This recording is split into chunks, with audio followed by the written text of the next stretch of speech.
Chaque jour, vers 5h moins 10, à l'approche du quiz, Stéphane tente de mettre toutes les chances de son côté en convoquant ses neurones à un grand rassemblement. C'est toujours pareil, il les cherche partout, puis s'exclame Au voleur. Si vous avez vu les neurones de Stéphane Bern, merci de contacter Europe 1 au 39 21. Nous les restituerons à leurs propriétaires. En attendant leur retour, jouons quand même à Bern to be Alive. Question numéro 1 pour vous, Stéphane. Ah, une question avec des louis. Normalement, vous êtes très fort sur les louis. Oui, c'est normalement. Louis VIII le Lion n'a pas marqué les mémoires, Non. même la vôtre. Fils de Philippe Auguste et père de Saint-Louis, il n'a régné que 3 ans. À la fin de sa vie, on a tenté de le sauver de la dysenterie en lui proposant un remède miracle. Lequel ? Oui, je sais, il n'y a pas de proposition, mais en même temps, vous êtes Stéphane Bern.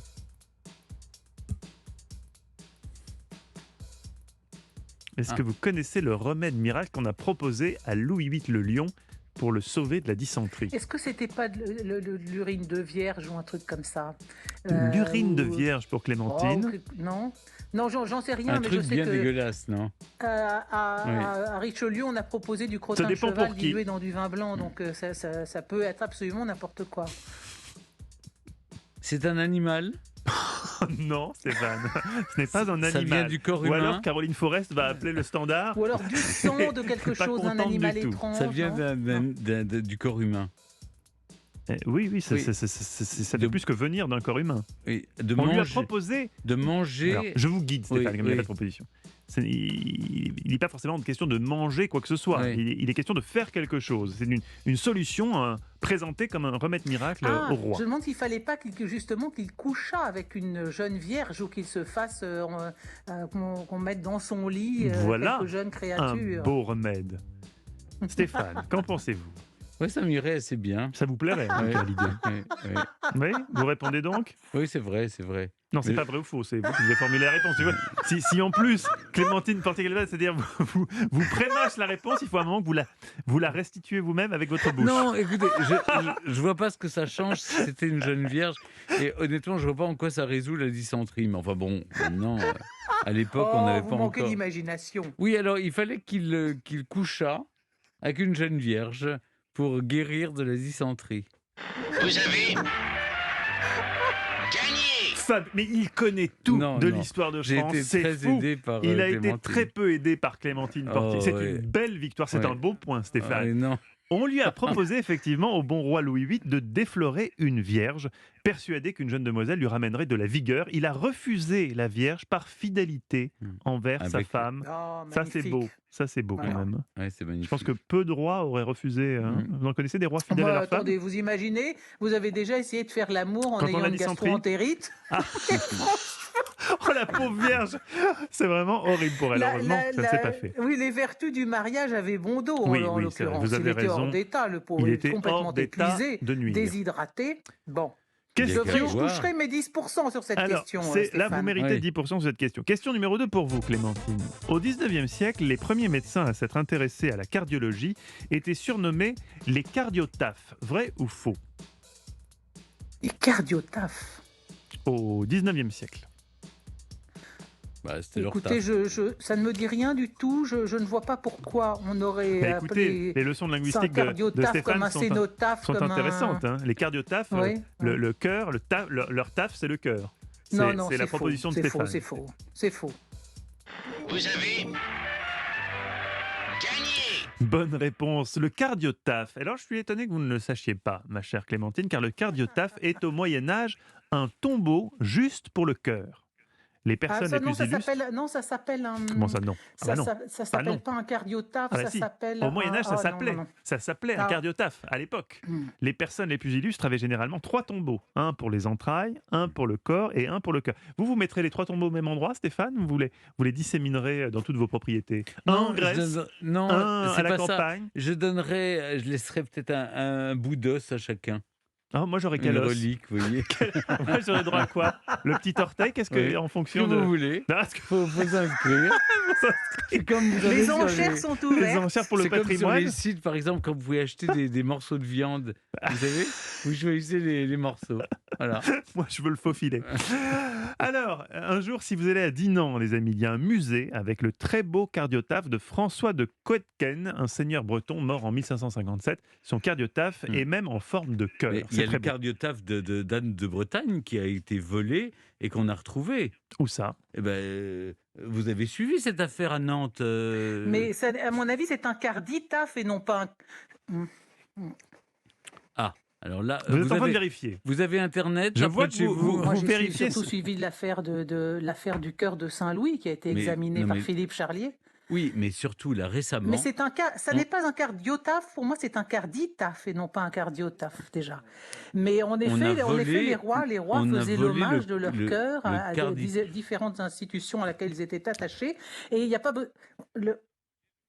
le cœur d'Anne de Bretagne, non, à un moment. Oui. C'est le reliquaire avec le cœur d'Anne de Bretagne en forme de cœur lui-même en or qui a été volé et qu'on a retrouvé. Ça vous va, Clémentine? Oui. Alors, vous nous Ouais, sensibilisez sur le fait qu'on disait ouais, peut-être ouais, pas ouais. cardiotaphe, mais Mais oui, mais carditaphe. sans aller Oui. aussi loin, quand vous passez. Oui.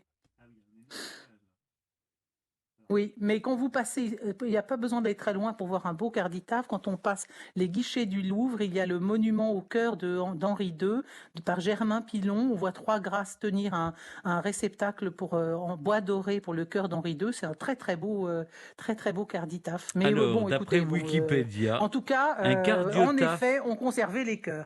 alors je vous donne l'explication. Un cardiotaphe, appelé aussi carditaphe ou Ah, voilà. tombeau de cœur. Tout le monde a raison. J'aime Mm. bien quand tout le monde a raison, Stéphane. Oui. Vous Mm. avez entendu, Clémentine? C'est noté? Oui, On oui, dit les absolument. Oui, oui, Question oui. numéro Oui, 3. Question numéro 3 pour vous, Stéphane Bern. En 1869, l'heure est venue, Stéphane, de poser votre téléphone, car si jamais vous avez votre Ah oui, c'est téléphone vrai. en main, la question est invalidée, puisque vous aurez tapé sur Wikipédia. 1869 va naître la margarine. Son invention n'aurait pu être possible sans un certain Igor de Garine qui vivait près d'une mare. Vrai ou faux? Oh non, c'est pas possible ça. Non, ça sent le faux à plein nez là. Oh, vraiment, c'est étonnant. Un Oui. Igor de Garine vivant près d'une mare. Ah oui. Vous avez gagné. Je vois que vous avez des complices Ouais. parmi les concepteurs du quiz qui vous mettent des questions éminemment difficiles. C'est évidemment complètement faux. Igor de Garine était un éminent ethnologue disparu en 2018. En 1860, Napoléon III lance un concours pour trouver un produit de substitution au exactement. beurre. Mm. C'est Hippolyte Mège-Mouriès qui va réaliser une sorte de crème à base de bœuf, de lait et d'eau. Le mot vient de margaron, c'est blanc en grec, et stéarine, un acide gras contenu dans la graisse animale. Ça, vous ne le saviez pas, Stéphane. Je savais que c'était sous Napoléon III qu'il y a eu un concours lancé, que c'est Ouais. comme ça qu'est née la margarine.